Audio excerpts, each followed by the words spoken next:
Bismillahirrahmanirrahim. Assalamu alaikum. Welcome to the Electrical Engineering channel. In this lecture, I will discuss the derivation of a transmission loss equation for a multi-node network.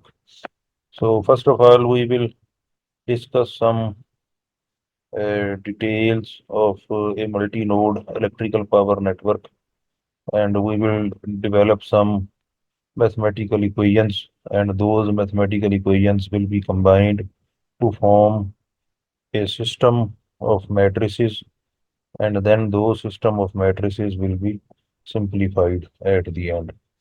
So suppose we have a four node network over here, and we have a node number one which is connected to the generator. Similarly, second node or second bus is placed over here, and this is also connected to a generator.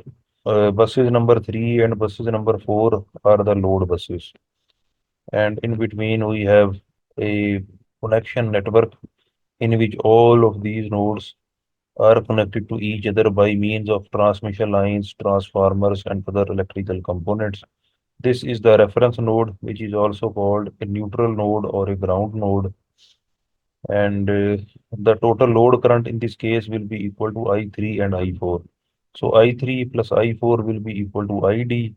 Since two loads are connected at two buses, so total load current will be ID, which is the current demand, and that will be equal to the sum of these two currents I3 and I4. Now the convention is that the current entering the network will be taken as positive. So I1, I2, I3 and I4, all four currents are considered as positive, and the current leaving this network will be considered as negative. So IN is negative in this case, and ID is the total load current. So suppose that I3 is equal to D3 ID and I4 is equal to D4 ID. So I3 plus I4 will be equal to D3 ID plus D4 ID, and that will be equal to ID. So we can take ID as common, and then D3 plus D4 will be equal to 1. Now we can represent this four node network in the matrix form. The reason is that all voltages at the four buses are a function of the four node currents. So V1 will be a function of I1, I2, I3, and I4. Similarly, V2 will also be function of I1, I2, I3, and I4, and so on. So V1n can be written as Z11 I1 plus Z12 I2 plus Z13 I3 plus Z14 I4. Similarly, V2n, V3n, and V4n, all voltages at the four nodes will be a function of the all four node currents. N is the ground node or the neutral node, so all voltages are calculated considering N as the common point or the ground new or the neutral point. So we can expand the first equation. So V1N will be equal to Z11 I1 plus Z12 I2 plus Z13 I3 plus Z14 I4. And we can substitute this I3 and I4 into this equation. So this will become Z11 I1 plus Z12 I2 plus Z13 D3 ID plus Z14 D4 ID. And this ID can be evaluated from this equation. So this equation can be rearranged and solved for ID, and ID will be equal to this expression, right? So this Z11 I1 will become negative if we take it to the left hand side. So this is minus Z11 I1, and that will be divided with D3 Z13 plus D4 Z14 because we have taken ID as common from these two expressions. Similarly, we will have minus Z12 I2 divided by this expression, uh, and we will have another expression in which we will have V1N divided by D313 Z13 plus D4 Z14. Now, this V1N is actually equal to minus Z11 IN naught, right? So, IN naught is equal to minus V1N divided by Z11. This is called a no load current. So, by replacing V1N with minus Z11 IN naught, we will have this expression as well. This is the third expression. And the reason for substituting this no load current into this expression is that IN naught is the no load current, and if we have no loads connected at all the other three buses, buses 2, 3, and 4, and we will have only a generator connected to the first node. Then in that case, this current will be IN node. And IN node in this case is equal to minus I1, right? I1 in this case is equal to V1 over Z11. So IN naught will be equal to minus V1 over Z11. So this is our IN naught, and from this expression we will have V1 n equal to minus Z11 IN naught. So this has been substituted in place of uh, this V1 and the final expression of ID is equal to this one which is written over here. Since this is a no load current, so all the currents at the other three nodes are considered as zero for evaluating the value of this no load current IN node. Now let's assume that this Z11 over this expression is equal to T1, this is equal to T2, and this will again be equal to T1. So in that case, ID can be written as minus T1 I1 minus T2 I2 minus T1 IN node. And we know that I3 is equal to D3 ID. So multiply this ID with D3. We will have this expression for I3. Similarly, I4 is equal to D4 ID. And we will have this expression for I4. So I1, I2, I3, and I4 can be expressed in terms of I1, I2, and IN node. And IN node is actually the no load current. And I1, I2 are the same. These are the currents at the generator buses 1 and 2.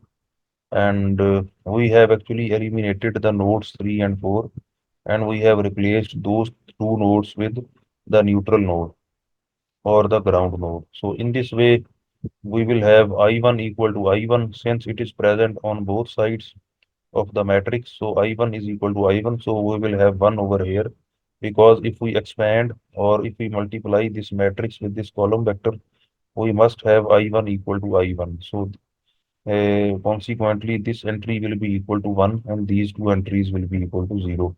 Similarly, I2 is equal to I2, so this expression will be equal to 1 and all these two expressions will be equal to 0. I3 is equal to minus D3 T1 I1 minus D3 T2 I2 minus D3 T1 IN node. So I1, I2 and IN node will come from this column vector and their multipliers will be placed at these three places, and I4 is equal to minus D4 T1 minus D4 T2 minus D4 T1. Now this matrix is called C matrix, and this current which is denoted as I, or this can also be denoted as I old. This I old is equal to C times I new. This is our I new, this column vector. This is the C matrix and this is I old. So I old is equal to C times I new. Now the power loss equation can be written as I new transpose C transpose R bus C conjugate into I new conjugate, and I new transpose is equal to this row vector. This was a column vector before. Now I new transpose will be a row vector. C transpose R bus C conjugate will come in between, and here we will have I new conjugate, so it will be I1 I2 IN not conjugate. Or we can say that this is I new transpose, this is C transpose, this is R bus C conjugate and I new conjugate. Now let's assume that each generator is operating at a constant power factor, and the total apparent power at the node 1 which is connected to a generator will be equal to Pg1 plus jQg1. We can take Pg1 as common and it will become 1 plus jQg1 divided by Pg1, and that will be equal to 1 plus jS1 multiplied by Pg1. S1 is equal to Qg1 divided by Pg1. Similarly, sum of active and reactive powers at the node 2 which is also connected to a generator is equal to Pg2 plus jQg2, and that will be equal to 1 plus j S2 multiplied by Pg2. So here S1 is equal to this expression and S2 is equal to this expression Qg2 divided by Pg2. So V1 I1 is equal to 1 plus j S1 into Pg1. V1 conjugate I1 is equal to 1 minus j S1 multiplied by Pg. So I1 can be written as 1 minus j S1 divided by V1 conjugate into Pg1, and I2 can be written as 1 minus j S2 divided by V2 conjugate multiplied by Pg2. So that is I2 and that is I1. Now I1, I2 and In naught, which is our I new vector, can be written in terms of Pg1 and Pg2. So I1 is equal to this alpha 1 times Pg1, I2 is equal to this alpha 2 times Pg2. So I1, I2, In naught, which is our I new, is equal to alpha 1, alpha 2, In naught multiplied by Pg1, Pg2 and 1. And the complex power, which is the apparent power S, is equal to either V1 conjugate into I1 or V1 I1 conjugate. So one of the terms, either voltage or current, has to be conjugated and then multiplied with the other quantity to calculate the apparent power. The reason is that whenever we are multiplying two quantities and those two quantities are written as complex numbers, then V is equal to Vm phi V, the angle of the phasor of V, and I is equal to I max phi I, the angle of the phasor of I. Now, if we take the conjugate of one quantity, then apparent power S will be equal to Vm either phi V minus phi I or phi I minus phi V. So the important thing is that the angle between the voltage phasor and the current phasor has to be considered. So that angle between these two phasors will be evaluated if we subtract one angle from the other. So either phi V minus phi I or phi I minus phi V will give us the difference between the angles of voltage and the current phasors. If we don't take the conjugate of one quantity, then this multiplication will cause phi V plus phi I, and that will give us misleading information. So steric or conjugate is taken to evaluate the phase difference. So this is explanation of why we have taken the conjugate of one quantity over here to evaluate the complex power. Here IN node is called the no load current. So the question is that when there is no load, from where the current is flowing. If there is no load connected at the generator, the no load current should be equal to zero. But the no load current actually flows from the magnetization branch of the transformer and the shunt capacitance present in the equivalent circuit of a transmission line. So no load current is a very small leakage current, and in a big electrical power network, we know that several transformers are connected in between. There are several transmission lines, and if we draw the equivalent circuit of transformers and transmission lines, there are shunt magnetization branch and there is some shunt capacitance. So that's why the no load current actually flows from those shunt branches. And that is a very small leakage current. Now PL is equal to I nu transpose C transpose R bus C conjugate I nu conjugate. And in terms of these two powers PG1 and PG2, we can write I nu transpose as PG, this column vectors transpose multiplied by this matrix transpose. Okay. The reason is that there is a property of matrices AB transpose is equal to B transpose A transpose.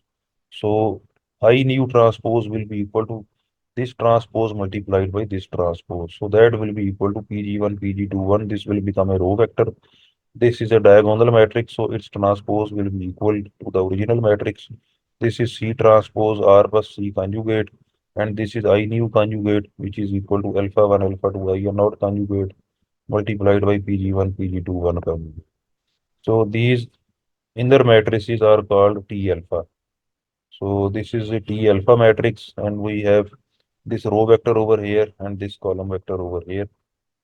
And this T alpha is a Hermitian matrix, and the definition of a Hermitian matrix is that if the transpose and conjugate of a matrix is equal to the original matrix, then that matrix is called as Hermitian matrix. The example of a Hermitian matrix is shown over here. We have gamma 1, gamma 2, alpha plus j beta, alpha minus j beta. If we take the transpose of this matrix and then take the conjugate, we will get this original matrix once again. So T alpha matrix will be like such a matrix, and that will be a Hermitian matrix. Now, real part of T alpha is equal to T alpha plus T alpha conjugate divided by 2, and that will be the matrix of real numbers only.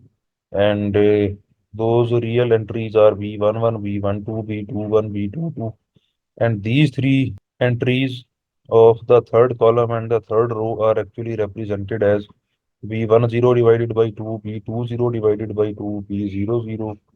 Similarly, B10 divided by 2 and B20 divided by 2. This is an industrial convention. Okay.